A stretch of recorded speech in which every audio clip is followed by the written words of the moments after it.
Етър Елица 10-ти в квалификацията вчера.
Доста оригинален елемент това.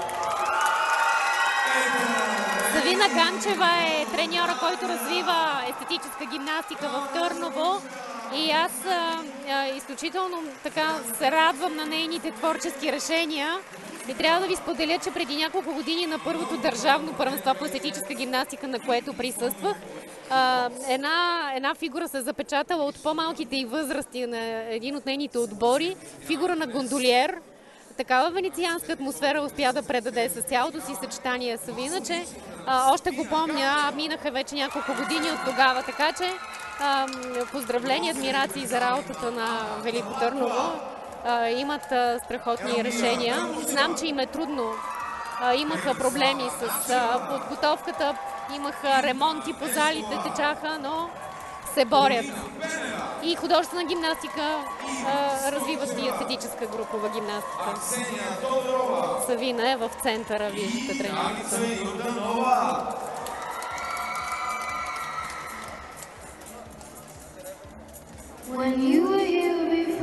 Сега ти можеш вече да добавиш нещо по това, което видях като акценти в изпълнението, в композицията. Много оригинален финал видяхме. Много оригинален финал, да. Като цяло чисто се изпълниха момичетата композицията. Естествено липсват някакви плавности в някои движения, но като цяло много голям напредък за тези момичета, като клубен отбор, като втори отбор, който представлява България.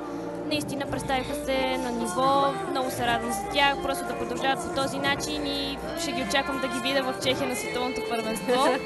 Надявам се да имат тази възможност, тъй като знам, че просто финансово нещата не седят много добре. Радина Жекова вече е готова с Савина за интервю. Радина, не знам дали ти се чува микрофона. Пробвай пак. може да се ме. Савина, здравейте, поздравления за